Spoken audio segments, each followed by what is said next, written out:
Hello बच्चों, 11th के exam दे करके फ्री हो गए तो अब अपने 12th शुरू कर लेते हैं। क्लास 12th केमिस्ट्री शुरू करने जा रहे हैं। इसका पहला लेसन विलियन। Chemistry with Teju sir YouTube channel पर पूरा सिलेबस चैप्टर बाय चैप्टर जो है वो हम अपलोड करने वाले हैं, इसलिए आज से ही चैनल को सब्सक्राइब कर लें ताकि पूरा सिलेबस आप तक पहुंच जाए। शुरू करें पहला लेसन विलियन। पहली परिभाषा बनाने जा रहे हैं। विलियन की परिभाषा बनाने के लिए पहले हम एक विलियन तैयार करते हैं। देखो शुरू करें, चलिए जय माता दी। शुरू करने जा रहे हैं अपने सबसे पहले एक विलियन बनाने जा रहे हैं। इधर ध्यान दें, ये एक मेरे पास पात्र था। भाई विलियन बनाना है तो किसी पात्र में ही बनाना पड़ेगा, है ना। तो चलिए ये हमने पात्र लिया। इस पात्र के अंदर मैंने एक पदार्थ भर लिया जिसको मैं कह रहा हूं जल। क्या भर लिया बच्चों? जल भर लिया।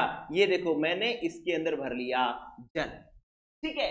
और इसके अंदर अब मैं क्या कर रहा हूं, इसी के अंदर अब मैं चीनी मिला रहा हूं। ये लो, ये मैंने इसके अंदर क्या मिला ली बच्चों? चीनी मिला ली। क्या बनाने जा रहा हूं? विलियन। जब मैं विलियन बना लूंगा तो विलियन की परिभाषा आ जाएगी मेरे पास, ठीक है। तो जल में मिला ली चीनी और दोनों को अच्छे से मिला करके मिश्रण जो बना लिया वो कैसा बना लिया बच्चों? मिश्रण जो बना लिया वो मैंने बना लिया समांगी मिश्रण बना लिया। कैसा मिश्रण बना लिया? समांगी मिश्रण बना लिया। समांगी मिश्रण का क्या मतलब है? समांगी मिश्रण का मतलब है कि चीनी जो है पूरे में समान रूप से घुल गई है। ऐसा नहीं है कि यहां से मैं इसको टेस्ट करूं तो ये फीका लगे, यहां से मैं टेस्ट करूं तो मीठा लगे, यहां से टेस्ट करूं तो बहुत ज्यादा मीठा लगे। ऐसा नहीं है। पूरे मिश्रण का जो स्वाद है, जो टेस्ट है, वो एक जैसा मीठा है। इसका मतलब चीनी इस पूरे पानी के अंदर समान रूप से घुली हुई है। तो ये कैसा मिश्रण बन गया? समांगी मिश्रण, ठीक है। तो दो पदार्थों का मैंने क्या बना लिया?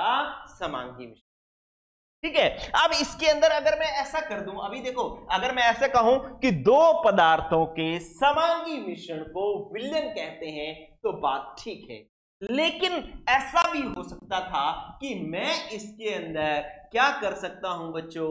एक नींबू का रस भी जो है इसके अंदर मिला सकता हूं, ठीक है। नींबू भी मिला सकता हूं। मैं इसके अंदर नमक भी मिला सकता हूं। पूरा का पूरा नींबू पानी बना लिया है भाई हमने, ठीक है। और ये एक विलियन, नींबू पानी जो है विलियन का सबसे बढ़िया एग्जांपल है, ठीक है। तो ये मैंने इतने सारे पदार्थ मिला लिया। अब जब नींबू पानी पूरा मैंने एक जग भर के बनाया तो ऐसा तो है नहीं कि पहला गिलास पिया उसमें मीठा ज्यादा था, दूसरा गिलास पिया उसमें खट्टापन नींबू ज्यादा था, तीसरा गिलास पिया उसके अंदर नमक ज्यादा था। ऐसा नहीं होता। पूरे जग के अंदर पूरे मिश्रण का टेस्ट जो है एक जैसा होता है। इसका मतलब सारे पदार्थ सारे मिश्रण के अंदर समान रूप से गए हैं और क्या बन गया है? समांगी मिश्रण बन गया है। तो बस बच्चों, अब ये जो आपके पद ने विलियन तैयार किया है, इसी विलियन से हम विलियन की परिभाषा बना लेते हैं। देखो क्या बना कि एक तो बात आपको दिखाई दे रही है कि भैया दो या दो से अधिक पदार्थ होने चाहिए। दो या दो से अधिक पदार्थ होने चाहिए। एक पदार्थ का कभी भी विलियन नहीं होगा, ठीक है। पदार्थ कितने होंगे? दो या दो से अधिक। दो या दो से अधिक पदार्थों के क्या होना चाहिए? मिश्रण होना चाहिए। लेकिन कैसा मिश्रण होना चाहिए? समांगी मिश्रण होना चाहिए। दो या दो से अधिक पदार्थों के समांगी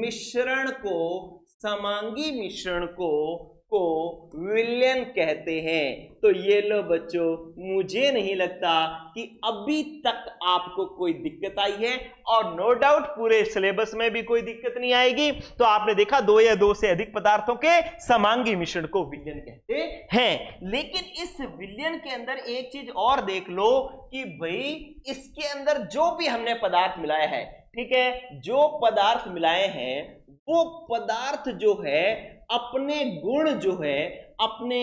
गुणों को जो है मिलाया गया पदार्थ अपने गुणों को कायम रखता है। क्या करता है? कायम रखता है, ठीक है। मिलाया गया पदार्थ अपने गुणों को कायम रखता है। क्या मतलब भाई, चीनी का गुण कैसा है? मीठापन। आपने जब विलयन में मिला दिया तब भी वो अपना मीठापन ही दे रहा है। ऐसा तो है नहीं कि भैया पहले तो मीठी थी लेकिन जैसे विलयन में मिलाई तो वो खट्टापन देने लगी, ऐसा तो नहीं हुआ ना। तो बस चीनी ने अपना गुण कायम रखा, नींबू ने अपना गुण कायम रखा, नमक ने अपना गुण कायम रखा, ठीक है। यही भाई हमारे पास विलयन की विशेषता है। अगर आप गौर करें, देखो RBS राजस्थान बोर्ड वाले तो स्पेशली गौर कर लो।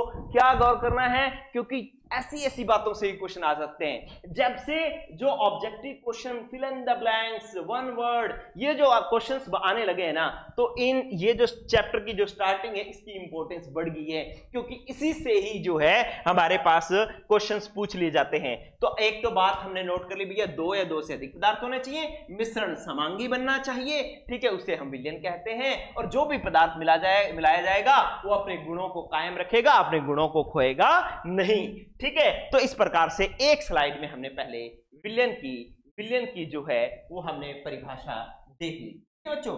चलिए अब अपने क्या करते हैं, अब अपने करते हैं नेक्स्ट क्या कि स्लाइड नंबर 2।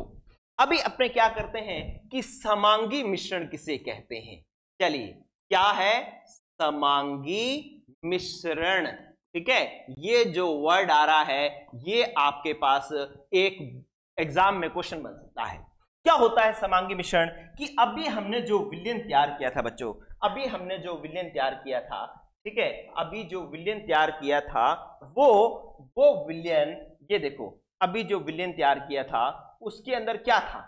उसके अंदर इस प्रकार से था कि ये पात्र था और इसके अंदर हमने बहुत सारी चीजें मिलाई थी। इस तरीके से ये जी पानी था और इस पानी के अंदर हमने चीनी मिलाई थी, ठीक है, इस तरीके से हमने चीनी मिलाई थी, ठीक है, और ये इसके अंदर नींबू मिलाया, नमक मिलाया, ये सब चीजें हमने मिलाई थी, ठीक है। तो अब इसके अंदर क्या है? इसके अंदर ये ध्यान रखने वाली बात है बच्चों, ये ध्यान रखने वाली बात है कि इस विलयन का अगर मैं प्रत्येक स्थान पर ये वाला स्थान देखूं, ये वाला स्थान में देखूं, ये वाला स्थान में देखूं, प्रत्येक स्थान पर इसका संगठन समान होना चाहिए। संगठन समान का मतलब है जितना चीनी का प्रतिशत यहां पर है उतना यहां होना चाहिए, उतना यहां होना चाहिए, जितना नमक का प्रतिशत यहां पर है उतना यहां होना चाहिए, उतना यहां होना चाहिए, उतना यहां, ठीक है। तो एक तो संगठन समान होना चाहिए। अगर संगठन समान होगा तो उसके गुण भी जो होंगे क्या होंगे? समान होंगे। तो हम क्या लिखेंगे? हम लिखेंगे मिश्रण की परिभाषा आ रही है, समांगी मिश्रण की परिभाषा। क्या मैं लिख रहा हूं कि वह मिश्रण, ये बोर्ड का प्रश्न बन सकता है भाई। वह मिश्रण जिसके प्रत्येक स्थान पर, वह मिश्रण जिसके प्रत्येक स्थान पर क्या हो कि सभी घटकों का घटक मतलब जो पदार्थ मिलाए हैं, घटकों का संगठन क्या हो? एक तो संगठन समान हो और संगठन व गुण जो है वो क्या हो? गुण समान हो। उसे हम समांगी मिश्रण हैं, उसे समांगी मिश्रण कहते हैं, ठीक है बच्चों। तो क्या किया हमने कि वह मिश्रण जिसके प्रत्येक स्थान पर कहीं भी देख लो उसका संगठन भी समान होना चाहिए उसके घटकों का, और उसके गुण भी क्या रहने चाहिए? समान रहने चाहिए, उसे हम समांगी मिश्रण कहते हैं, ठीक है भाई। चलिए अब अपने करते हैं नेक्स्ट। क्या नेक्स्ट करते हैं बच्चों, ये लो, अब अपने आते हैं नेक्स्ट। क्या कि पहले हमने विलयन देख लिया। विलयन किसे कहते हैं? 2 या 2 से अधिक पदार्थों के समांगी मिश्रण को विलयन कहते हैं। और दूसरी बात हमने देख ली कि समांगी मिश्रण किसे कहते हैं कि वह मिश्रण जिसके प्रत्येक स्थान पर घटकों का जो संगठन है वो क्या हो? एक समान हो, और उसके गुण भी जो है प्रत्येक स्थान पर एक समान हो, तो उसे हम समांगी मिश्रण कहते हैं। चलिए अब अपने पास नेक्स्ट जो बात आ रही है वो देखो क्या है। वो है हमारे पास कि विलयन के घटक, विलयन के घटक। बच्चों ये बात गौर से समझ लेना, ठीक है। विलयन के 2 घटक होते हैं, कौन कौन से दो घटक होते हैं भाई? एक तो घटक होता है हमारे पास विलय, एक तो होता है विलय, और एक घटक होता है हमारे विलायक। ये दो घटक होते हैं, एक विलय होता है और एक होता है विलय। कौन सा होता है? मैं सारी बातें विलय के बारे में लिख देता हूं। तो विलय जो घटक होता है उसकी अगर बातें करनी चाहें अपने, तो देखो सबसे पहले तो जो हमने अभी विलयन बनाया था, पानी के अंदर चीनी को घोला था, तो जिसे घोला जाता है, किसे घोला गया था? चीनी को, ठीक है। तो जिसे घोला जाता है वह विलय होता है। एक तो विलयन के अंदर जिसे घोला जाता है, एक बात होगी, एक तो हो गया जिसे घोला जाता है, ठीक है। चलिए दूसरी बात होगी कि जिसकी मात्रा कम होती है, जिसकी मात्रा जो है विलयन में क्या होती है? विलयन में कम होती है, कम होती है, वो विलय है, ठीक है। जैसे एक गिलास पानी के अंदर अपने 1 चम्मच चीनी डाली, तो चीनी की मात्रा कम है, पानी की ज्यादा है, तो इसका मतलब है कि यह जो है वो हमारे पास क्या होगा? विलय होगा। तो जिसकी मात्रा कम होती है वह विलय होता है। और बात समझ लें कि विलय जो है, विलयन के अंदर दो या दो से एक से मतलब एक या एक से क्या हो सकता है बच्चों? अधिक हो है। एक से क्या हो सकते हैं? अधिक हो सकते हैं। कौन? विलय। जैसे फॉर एग्जाम्पल, अगर पानी में मैंने सिर्फ चीनी मिलाई है तो विलय मेरे पास चीनी है, लेकिन अगर मैंने थोड़ा नींबू रस मिला दिया तो अब दो विलय हो गए, चीनी और नींबू। मैंने थोड़ा नमक मिला दिया, अब विलय 3 हो गए, चीनी, नींबू का रस और नमक। तो इसका मतलब है विलयन के अंदर विलय जो है वो एक भी हो सकता है और एक से ज्यादा भी हो सकते हैं, ठीक है। चलिए ये बात होगी अपने पास इसके बारे में, विलय के बारे में। अब दूसरा घटक देखो, विलयन का दूसरा घटक कौन है? विलायक है। विलायक है तो विलायक की जब हम परिभाषा की बात करेंगे तो सबसे पहली बात बच्चों, सबसे पहली बात क्या है? सबसे पहली बात है कि भाई जिसमें घोला, जिसे घोला जाता है विलय, जिसमें घोला जाता है, जिसमें घोला जाता है। आपको पता है किसमें घोला गया? अभी बताओ। चीनी को पानी में घोला, तो एग्जाम्पल हम कह सकते हैं कि भैया जो जल है, जल, यहां पर एग्जाम्पल जो है वो मैं बात कर सकता हूं चीनी, ठीक है। तो जिसमें घोला जाता है वो विलायक होता है, ठीक है। अब यहां पर एक बड़ा कंफ्यूजन है, बहुत सारे बच्चे, गुरुजी सब थोड़े से परेशान रहते हैं, कंफ्यूजन रहता है, उस कंफ्यूजन को मैं दूर करने जा रहा हूं। देखो विलायक के अंदर जिसमें घोला जाता है वह विलायक होता है, एज एग्जांपल जल। लेकिन अब यहां पर गौर करने वाली बात है, कहता है कि अगर विलयन में दो घटक हो, कैसे, कितने घटक हो बच्चों? 2 घटक, ठीक है, 2 घटक हो, तो अब आपको दो बातें ध्यान रखनी है। कौन कौन सी बात ध्यान में रखनी है? नंबर 1 बात, 2 घटक हो विलयन में, जैसे पानी के अंदर चीनी मिलाई हुई है, 2 ही पदार्थ हैं, 2 ही घटक हो, तो विलायक कौन सा होगा? इसके अंदर एक बात समझो कि भाई यदि दोनों पदार्थ समान अवस्था में हो,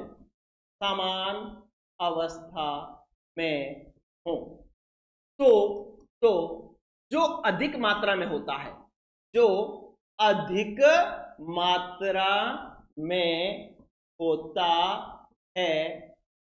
वह विलायक होता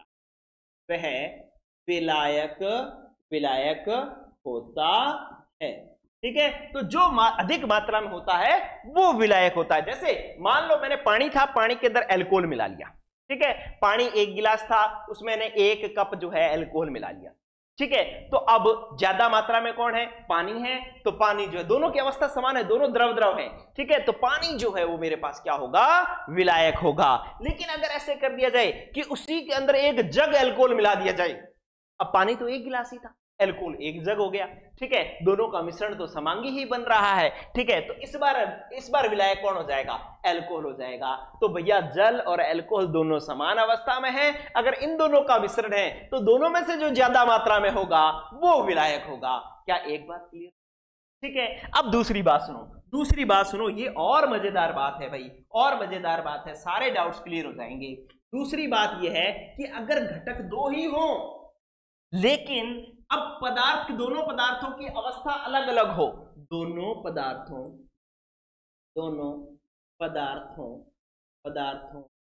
की अवस्था जो है, अवस्था क्या हो, भिन्न हो, अलग अलग हो, भिन्न हो, तो वह पदार्थ जो विलयन की अवस्था निर्धारित करता है, वह पदार्थ जो विलयन की अवस्था निर्धारित करता है, वह विलायक होता है। ये भाई बहुत बड़ा कंफ्यूजन है, लेकिन आज ये कंफ्यूजन सारा दूर होने जा रहा है आप सब लोगों का, जो लोग वीडियो देख रहे हैं।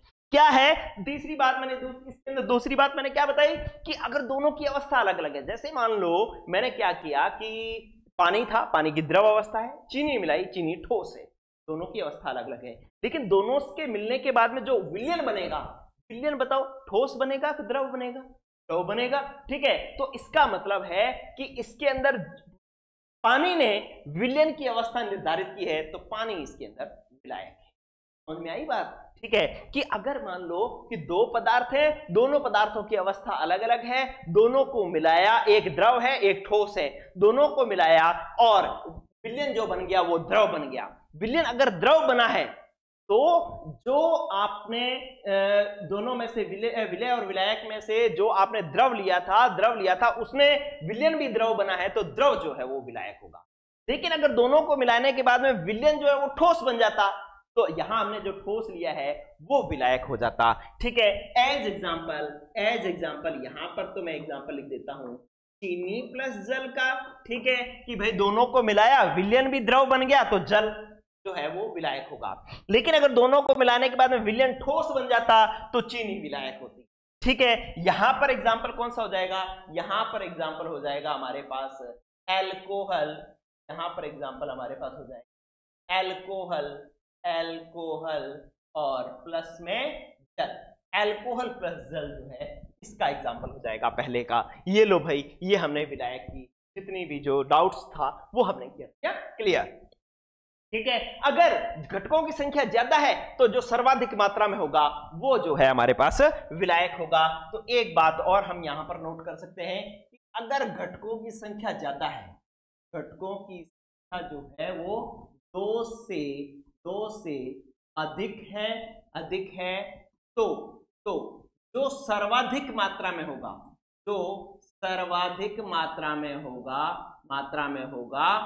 वह जो है वो विलायक, ठीक है बच्चों। तो इस तरीके से विलायक की बात कर दी। विलय जो कम मात्रा में उपस्थित हो, जिसे घोला जाता है, एक या एक से अधिक हो सकते हैं, ये विलय के गुण हैं। विलायक जिसमें घोला जाता है वो विलायक होता है। और अगर विलायक को निर्धारित करना है तो भैया दो ही घटक हैं, दोनों की अवस्था एक जैसी है, तो जो ज्यादा मात्रा में होगा वो विलायक होगा। लेकिन अगर दोनों की अवस्था अलग अलग है तो जैसा विलयन बनेगा वो विलायक होगा। जो पदार्थ जैसा जो मिलाया गया है, जिसके हिसाब से विलयन बना है, वो पदार्थ विलायक होगा, ठीक है। लेकिन अगर घटकों की संख्या दो से ज्यादा है तो जो सर्वाधिक मात्रा में, सारों में चार चीजें मिली हुई हैं, चारों में से जो सबसे ज्यादा है वो विलायक है, ठीक है। तो इस प्रकार से विलय और विलायक की बात हुई पूरी। चलिए अब हम क्या करते हैं, अब हम करते हैं नेक्स्ट करते हैं, क्या किया चलिए अब देखो कि हम बात कर रहे हैं क्या कि विलयन का वर्गीकरण कि विलयन हमने देख लिया, विलयन, समांगी मिश्रण, घटक। अब अपने कर रहे हैं विलयन का वर्गीकरण करने के लिए आप पहले मैं यहां पर लिख देता हूं, आपने क्या सीखा अभी तक हमने ये सीखा है बच्चों कि भाई विलय को जब विलायक में मिलाया जाता है, विलय को जब विलायक में मिलाया जाता है तो क्या बनता है, तो बनता है विलयन। क्या बनता है, विलयन। ये बात जो है हम सीख चुके हैं, ठीक है बच्चों, ये बात हम सीख चुके हैं। तो देखो ये जो है ये तो हमेशा याद ही रहेगी, इसमें तो कोई दिक्कत है ही नहीं कि विलय प्लस विलायक बराबर विलयन, ये बात तो सीख चुके हैं, ठीक है। अब हमने पढ़ना है वर्गीकरण। वर्गीकरण, विलयन का वर्गीकरण। मजेदार बात बता रहा हूं, क्या होगा कि अब ये सारी की सारी बातें अपने आप ही आपको याद होंगी, ठीक है, सिर्फ ऊपर वाली लाइन याद होनी चाहिए। विलयन का वर्गीकरण अब भी चुटकियों में आपको हाथ के हाथ याद करवा रहा हूं। देखो कैसे, इधर ध्यान दो, ये लो भाई, ये हमने शुरू कर रहे हैं वर्गीकरण। वर्गीकरण जो है वो 4 आधार पर जो है हम इसको बांट सकते हैं, 4 आधार पर हम इसको, ठीक है। देखो कौन कौन से आधार, आराम से याद होगा, कहीं भी आपको घबराने की कोई भी याद, मतलब आपको टेंशन लेने की, अपने दिमाग पर लोड डालने की जरूरत नहीं है, सारी चीजें अपने आप आएंगी आपके पास, ठीक है। तो हम बात करने जा रहे हैं सबसे पहले, देखो क्या है, सबसे पहले विलय प्लस विलायक बराबर विलयन है, तो सबसे पहले कौन आया, विलय। तो हम वर्गीकरण जो करेंगे वो सबसे पहले करेंगे विलय की मात्रा के आधार पर वर्गीकरण, सबसे पहले विलय की मात्रा के आधार पर, ठीक है। अब आ जाओ आप नेक्स्ट, अब हमने क्या किया, दूसरा जो है, दूसरा हम क्या कर रहे हैं, विलय आ गया, अब क्या है विलायक, तो आप लिखो विलायक, ठीक है, विलायक की अवस्था के आधार पर वर्गीकरण। जो आधार है, जो विलयन को बांटने का आधार है, पहले विलय की मात्रा आ गई, फिर विलायक की अवस्था आ गई, ठीक है। अब आप देखो नेक्स्ट जो है, नेक्स्ट क्या हो जाएगा, नेक्स्ट हो जाएगा हमारे पास विलय और विलायक, विलय आ गया, विलायक आ गया, ये दोनों विलयन क्या थे, घटक। हमने विलयन के घटक जब देखे थे तो विलय और विलायक थे, तो पहले विलय आ गया, विलायक आ गया, अब दोनों को मैं कह रहा हूं घटक, तो घटकों की संख्या के आधार पर, घटकों की संख्या के आधार पर, घटकों की संख्या के आधार पर विलयन का वर्गीकरण, ठीक है। विलय विलायक की मात्रा, विलायक विलायक की अवस्था, विलय विलायक घटक, तो घटकों की संख्या। अब क्या आ गया विलयन, तो बस लास्ट आ जाएगा अपने पास क्या, कि भाई हम कह सकते हैं कि विलयन की प्रकृति के आधार पर वर्गीकरण। ये लो, ये हमने कह दिया विलयन की प्रकृति के आधार पर वर्गीकरण, प्रकृति के आधार पर वर्गीकरण। बस भाई ये लो, आपके पास ये पूरा का पूरा वर्गीकरण किस आधार पर करना है ये हो गया। देखो ऊपर वाली लाइन तो सबको याद होगी, जैसे चैप्टर शुरू हुआ था कि भाई चीनी विलय है, पानी विलायक है, मिलाया विलयन बन गया, विलय प्लस विलायक बराबर विलयन, सबको ध्यान लग गया था। अब इसी के आधार पर वर्गीकरण आ गया अपने आप ही। कैसे आया, विलय की मात्रा, विलायक की अवस्था, दोनों क्या है घटक, घटकों की संख्या, क्या आया विलयन, तो विलयन की प्रकृति के आधार पर वर्गीकरण, ठीक है। तो इस प्रकार से हमने इसके वर्गीकरण कर लिए, ठीक है। अब अपने करने जा रहे हैं विलय की मात्रा के आधार पर विलयन जो है वो 3 प्रकार का है। कौन कौन सा, एक होता है असंतृप्त विलयन, ठीक है, एक होता है असंतृप्त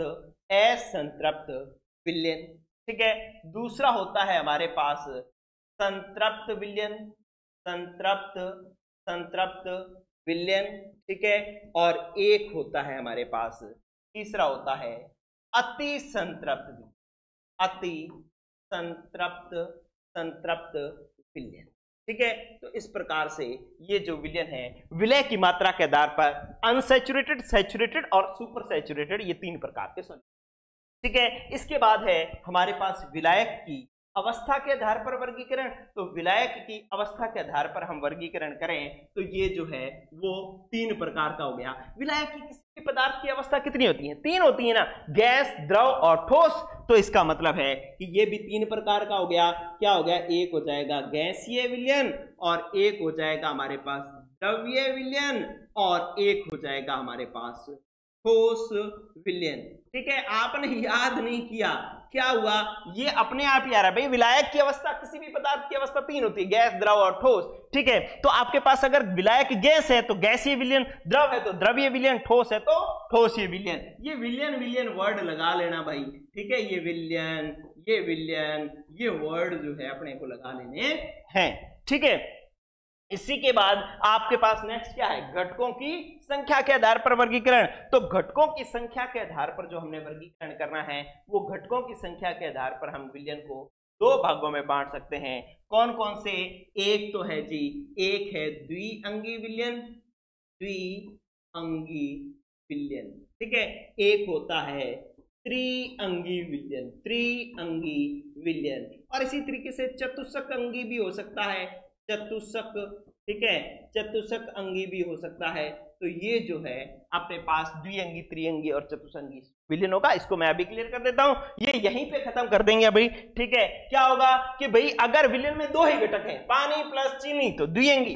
अगर उसके अंदर नींबू डल गया, घटक हो गए 3, त्रिअंगी। उसके अंदर नमक डल गया, घटक हो गए 4, तो चतुष्क, ठीक है। लेकिन अपने सिलेबस के अंदर जो हमने पढ़ना है, अपने सिलेबस के अंदर द्विअंगी विलयन ही पढ़ना, त्रिअंगी चतुष्ंगी विलयनों को नहीं पढ़ना, तो द्विअंगी विलयन ही आएंगे सारी, ठीक है। चलिए, अब ये तो यही खत्म हो गया कंप्लीट। अभी बाकियों को अपने 1 बाय 1 डिटेल से पढ़ेंगे।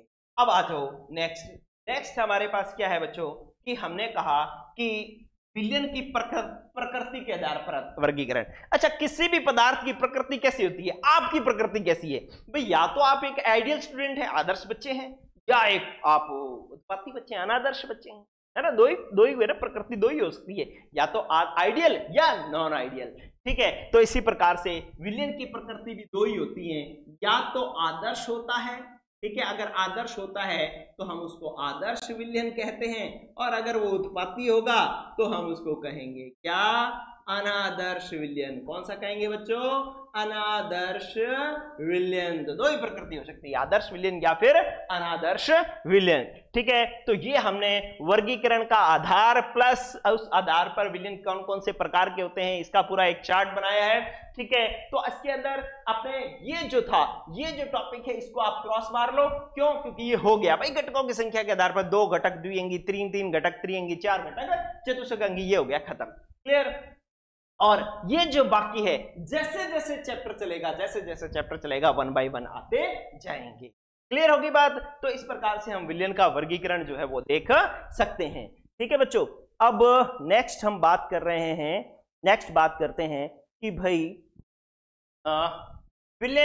विलायक की अवस्था के आधार पर विलयन कौन कौन प्रकार के होते हैं। चलिए फटाफट ये करते हैं, और इसके बाद जो है हम नेक्स्ट जो है करते हैं, एक आज की क्लास खत्म करेंगे फटाफट करके। पहले ये देखो क्या कर रहे हैं, ये लो जी।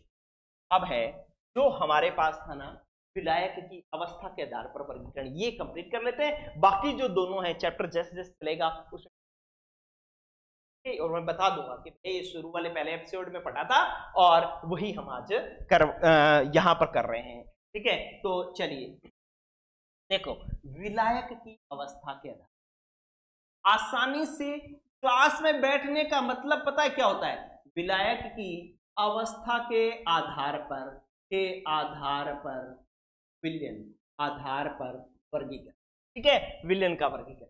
देखो, क्लास में बैठने का मतलब होता है कि यार 1 घंटा, अगर पौना घंटा 40 मिनट अगर हम क्लास में बैठे हैं, तो जितना पढ़ाया गया वो हैंड टू हैंड हमारे पास आना चाहिए, ठीक है। तो इधर देखें कि मैं यहाँ पर एक टेबल बनाने जा रहा हूं। मैं टेबल बना लेता हूं पहले। देखो, सबसे पहले मैंने यहाँ पर बनाया क्रम संख्या, क्रम याद होना चाहिए अभी का भी, और यहां से क्वेश्चन बनेंगे, ध्यान रखना, ठीक है। तो यहां पर मैंने लिख दिया विलयन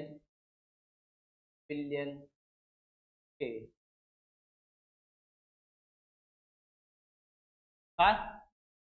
ठीक है। अब मैंने लिखा, यहां पर लिखा विलय कैसा होगा, फिर मैंने लिखा विलायक कैसा होगा, और फिर मैंने लिखा उदाहरण, ठीक है। उदाहरण से भाई प्रश्न आएंगे ही आएंगे, ये आप अपने दिमाग में बिठा लेना, ठीक है। चलिए, क्रम संख्या लगाया मैंने 1, ये लो क्रम संख्या। क्या किया मैंने? पहला विलयन मैं लिख रहा हूं गैसीय विलयन,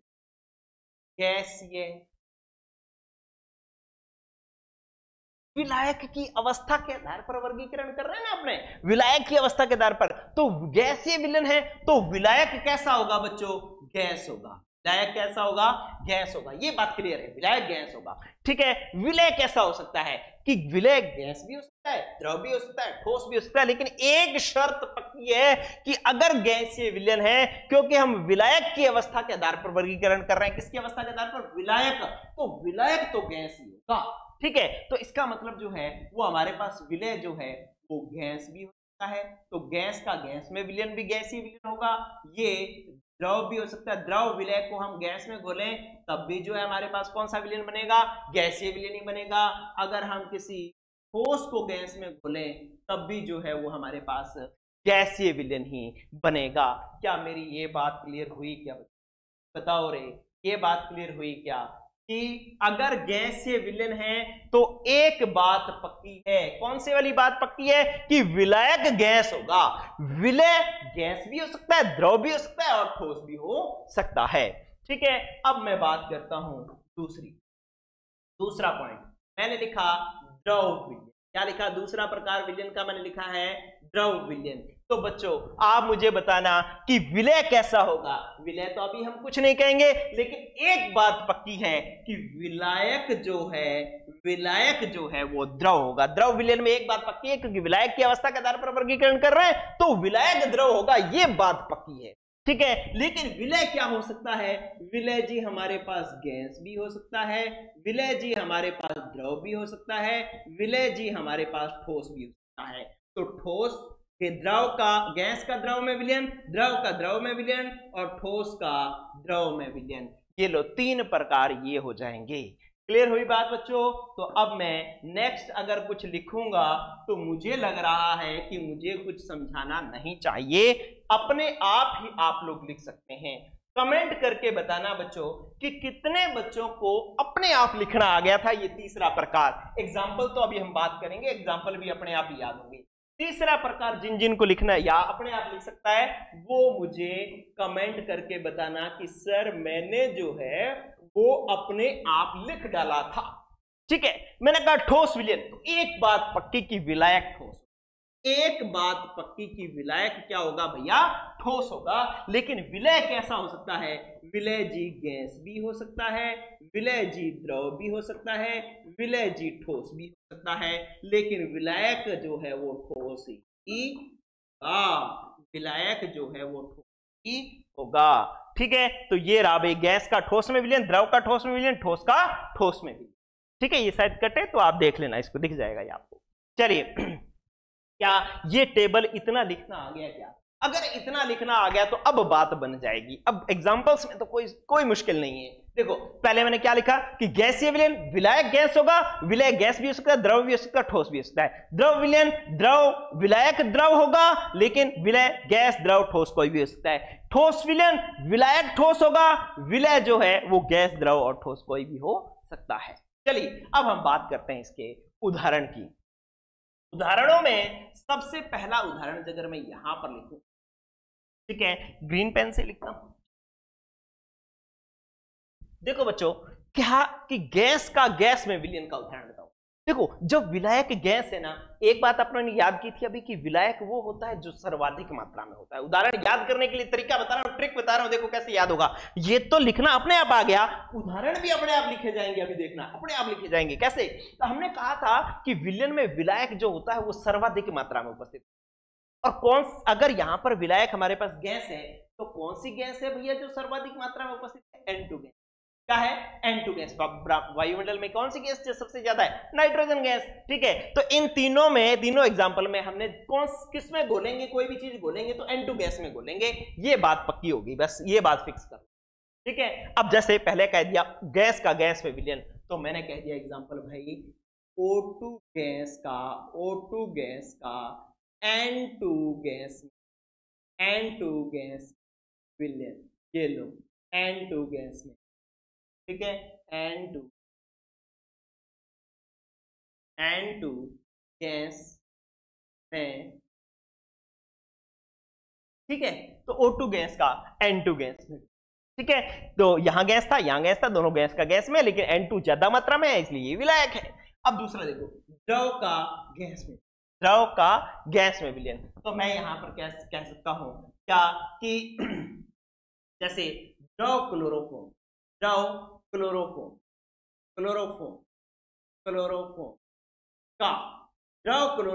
का बताओ किसमें विलयन? सर्वाधिक मात्रा में गैस कौन सी है? N2। तो N2 गैस में ठीक है, इसके बाद है तीसरा ठोस का गैस में विलयन। ठोस का गैस में विलयन, देखो ऊर्ध्वपातन की जो प्रक्रिया होती है, कपूर ठोस से सीधा गैस में बदलता है, तो ठोस कपूर, ठोस कपूर का बताओ किसमें विलयन? अरे विलायक तो वही वाली गैस ही रखनी है अपने को, कौन सी वाली जो सर्वाधिक मात्रा में है। कौन है सर्वाधिक मात्रा में? N2 गैस, तो N2 गैस में विलयन। चलिए भाई, ये 3 एग्जांपल मुझे नहीं लगता कि आपको याद करने की जरूरत है। आपने कहा था गैसीय विलयन, गैसीय विलयन में विलायक गैस होगा और विलायक जो होता है वो सर्वाधिक मात्रा में उपस्थित होता है। तो कौन सी गैस है जो सर्वाधिक मात्रा में है? N2। तो जो भी चीज घोली जाएगी वो N2 गैस में घोली जाएगी। इन एग्जांपल्स को याद करने की बात बता रहा हूं, एग्जांपल कुछ और भी हो सकते हैं। ठीक है, तो O2 गैस का N2 गैस में विलयन, द्रव क्लोरोफॉर्म का N2 गैस में विलयन, ठोस कपूर का N2 गैस में विलयन। ठीक है, चलिए इसके बाद मैं बात कर रहा हूं द्रव विलयन। द्रव विलयन में विलायक द्रव होगा और विलायक जो होता है वो सर्वाधिक मात्रा में होता है। तो पृथ्वी पर सर्वाधिक मात्रा में कौन सा द्रव उपस्थित है भाई? जल। द्रव सर्वाधिक मात्रा में कौन सा द्रव उपस्थित है? जल उपस्थित है। तो अब हम जो भी चीज घोलेंगे वो किसमें घोलेंगे? जल में घोलेंगे। तो 3 एग्जांपल इसके कर लेते हैं। कौन से? चलिए, गैस का द्रव में विलयन। तो चलिए, मैंने कहा जी O2 गैस का जल में विलयन। लो, O2 गैस का जल में विलयन। चलिए, दूसरा है द्रव का द्रव में विलयन। अरे द्रव का द्रव में विलयन, ये तो बहुत रोजाना देखते हैं। क्या? अल्कोहल, पानी, है ना, तो दोनों मिलाकर के पीते ना डेली। कोई, आप तो नहीं पीते, लेकिन जो भी पीता है, तो देखो क्या होगा कि ये लो, अल्कोहल का जल में विलयन। ठीक है, अल्कोहल भी जल, जल भी जल, द्रव, दोनों ही द्रव का द्रव में विलयन हो गया। अब ठोस का द्रव में विलयन, ये तो जब चैप्टर शुरू हुआ था तब से बोले जा रहा हूं कि शर्करा का जल में विलयन, शर्करा का जल में विलयन, शर्करा ठोस, जल द्रव। तो ये जो विलयन है ठोस का द्रव में विलयन हो जाएगा। तो हमारे पास ये हो जाएगा बच्चों, शर्करा का जल में। ठीक है, तो ये 6 उदाहरण तो याद करने में कोई परेशानी, लेकिन आपको बता दूं कि ये 3 उदाहरण जो है वो याद करने में थोड़ा दिमाग लगाना पड़ेगा। चलिए, अब ठोस विलयन है, ठोस विलयन है तो विलायक कौन है? ठोस है। ठीक है, तो अब ये तीनों एग्जांपल याद करने पड़ेंगे, थोड़ा दिमाग लगाना पड़ेगा। चलिए गौर करते हैं। देखो क्या, सबसे पहले गैस का ठोस में, देखो H2 गैस का, H2 गैस का ठोस PD में, ये है। आपको एक इसको याद कराने का एक तरीका बता रहा हूं। हुआ क्या कि जब भी आप 11th में एक अभिक्रिया करवाते थे हाइड्रोजनीकरण कि किसी से भी हाइड्रोजन जोड़ते थे ना, तीर के ऊपर लिखते थे PD PT NI, तो वो हाइड्रोजन जो है वो PD पर घुली होती थी, जिसको जब काम में लेना होता था PD से निकाल करके जिसमें जोड़ने उसमें जोड़ देते थे। तो इसका मतलब हाइड्रोजन गैस जो है वो PD के अंदर घुली हुई है, ठोस PD के अंदर। ठीक है, तो ये गैस का ठोस में विलयन का उदाहरण है, हाइड्रोजन गैस का ठोस PD में विलयन। ठीक है, इसके बाद है द्रव का ठोस में विलयन। द्रव का ठोस में क्या है भाई? एक धातु बताओ जो द्रव अवस्था में होती है, पारा, मरकरी, है ना। तो आपने क्या लिख सकते हैं? द्रव Hg का ठोस सोडियम, सोडियम होता है Na में अमलगम। ये वर्ड याद है, ये वर्ड याद रखना। क्या? में अमलगम, ठीक है, ये वर्ड याद रखना, अमलगम। देखो क्या होता है कि कोई भी धातु अगर पारे के साथ मिली होती है तो हम उसको अमलगम कहते हैं। अमलगम, बबलगम नहीं, अमलगम। क्या कहते हैं? अमलगम। वर्ड याद रखना, अमलगम। ठीक है, जैसे अगर Hg सोडियम के साथ है तो सोडियम अमलगम, अगर Hg मैग्नीशियम के साथ है तो मैग्नीशियम अमलगम, Hg जिंक के साथ है तो जिंक अमलगम। ठीक है, तो ये जो अमलगम होगा वो अमलगम हमेशा ही द्रव और ठोस का विलयन होगा, द्रव का ठोस में। ठीक है, चलिए लास्ट आ गया ठोस का ठोस में विलयन, ठोस का ठोस में विलयन। तो दो ठोस चीजें आपस में मिला रहे हैं, जैसे दो धातुएं आपस में मिलाएंगे, जैसे सोना और चांदी को मिला दिया तो मिश्र धातु बन गई, दो धातुओं को मिलाएंगे तो मिश्र धातुएं। ठीक है, दोनों ही ठोस धातुएं, दोनों ही ठोस होंगी, तो मिश्र धातुएं जो है मिश्र, ठीक है, मिश्र धातुएं इसके उदाहरण है ठोस का ठोस में। ठीक है। इसके अंदर एक चीज और देख लेना, इसके अंदर एक चीज और देख लेना कि एक वर्ड याद रख लेना कि पिताजी। अरे ये तो अभी आया था 12th के अंदर, ठीक है, ये तो अभी या पिछले साल आया था कि ये जो पिताजी वर्ड याद करवा रहा हूं ये आया था। क्या है भाई पिताजी? पिताजी है बच्चों, पिताजी है कि पीतल। कौन? पीतल। ये दो धातुओं से मिलकर बना हुआ है, एक तो बना है तांबा और एक बना है जिंक से मिलकर के। तो पिताजी क्या हो गया? पीतल बराबर बना है तांबा प्लस जिंक से। पिताजी में पी पीतलता, तांबा, जी जिंक। तो ये क्लास में मैंने क्या लिखा है? जिंक। जिंक इन दोनों से मिलकर बना है जिंक, ठीक है। तो पिताजी का मतलब क्या है? पिताजी का मतलब है कि पीतल जो है वो तांबा और जिंक से मिलकर बना। ये आया था क्वेश्चन अभी बोर्ड में कि भैया पीतल किस किस से मिलकर बना हुआ है? तांबा प्लस जिंक से। और ये किसका उदाहरण है? ठोस का। ठोस में विलयन का उदाहरण है, ठीक है बच्चों। तो इस प्रकार से अभी इसके अंदर जो क्वेश्चंस रहेंगे, क्वेश्चंस ये रहेंगे कि ऐसा हो सकता है कि कोई उदाहरण दिया जाए, जैसे आपको कह दिया जाए अमलगम किसका उदाहरण है? अमलगम। नीचे दे देगा गैस का द्रव में, गैस का ठोस में, गैस का द्रव में, ठीक है। इस प्रकार से कई ऑप्शन दे देगा। तो अमलगम याद रखना चाहिए कि द्रव का ठोस में, ठीक है, ऐसा कोई क्वेश्चन दे देगा आपको। गैस H2 गैस का, H2 गैस का ठोस पीडी में विलयन कौन सा उदाहरण है? तो गैस का ठोस का उदाहरण है। या आपको ऐसे कह दिया जाएगा कि भैया कोई गैस का ठोस में विलयन का उदाहरण दीजिए, ठीक है। ऐसा छोटे क्वेश्चन इस टेबल में से बनने की संभावना है, ठीक है। आपको थोड़ा सा जागते हुए रह करके सोचना है, ठीक है, और आप जो है इससे आसानी से आंसर बना देंगे। तो ठीक है बच्चों, इस तरीके से आपका आज का ये पहला एपिसोड, एपिसोड नंबर 1, ये आज आपका हुआ पूरा। कल हम नए एपिसोड के साथ में इसी चैनल पे फिर मिलेंगे। आज के लिए इतना ही बच्चों। अगर अच्छा लगा है और आपको लग रहा है कि आप मेरे साथ सिलेबस कर सकते हैं तो चैनल को सब्सक्राइब कर लो, दूसरे दोस्तों को भी शेयर कर दो, ठीक है, और ज्यादा से ज्यादा लोगों तक पहुंचा दो। ज्यादा लोग मिलेंगे तो अपने को एनर्जी ज्यादा मिलेगी, ठीक है, पढ़ाने की। तो आज के लिए इतना ही। पढ़ते रहिए। Good luck, goodbye. लेकिन ध्यान रखना, पढ़ना अभी से शुरू कर देना। Okay, all the best.